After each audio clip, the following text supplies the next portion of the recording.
Sir real ఎస్టేట్లో investment చేయడం మంచిదేనా? రియల్ ఎస్టేట్ ఇన్వెస్ట్మెంట్ అంటే కోట్ల మీద కోట్లు, కాకపోతే దాన్ని సరైన విధానంగా సరిగ్గా చెక్ చేసుకొని మనం ఇన్వెస్ట్ చేసుకుంటే కనుక 100 కోట్లు 1000 కోట్లు అయ్యే అవకాశం తప్పనిసరిగా ఉంది. సార్ ఏమి కొంటే ఎక్కువగా లాభాలు వస్తాయి?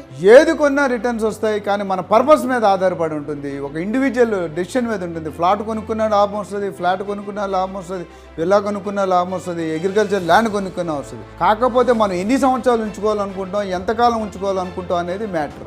అసలు క్యాపిటల్ అప్రిషియేషన్ ఎక్కడ ఎక్కువ ఉంది? జనరల్గా రియల్ ఎస్టేట్లో అప్రిషియేషన్ అన్నిట్లో ఉన్నప్పటికీ సిటీలో ఆల్రెడీ డెవలప్ అయిన ప్లేస్లో అప్రిషియేషన్ జనరల్గా కొద్దిగా జాస్తి స్లో ఉంటుంది. అదే సిటీకి అవుట్స్కట్స్ ఎక్కడ డెవలప్మెంట్ అవ్వలేదు, రోడ్లు లేవు, వాటర్ లేదు, అక్కడ వెళ్ళి కొనుక్కుంటే చాలా తక్కువకి వచ్చి అప్రిషియేషన్ అనేది తక్కువ టైంలో 10 రెట్లు కనీసం ఈజీగా పెరుగుతుంది. పూర్తి సమాచారం కావాలంటే ఇండియన్ మనీ తెలుగు ఛానల్ని సబ్స్క్రైబ్ చేసుకోండి.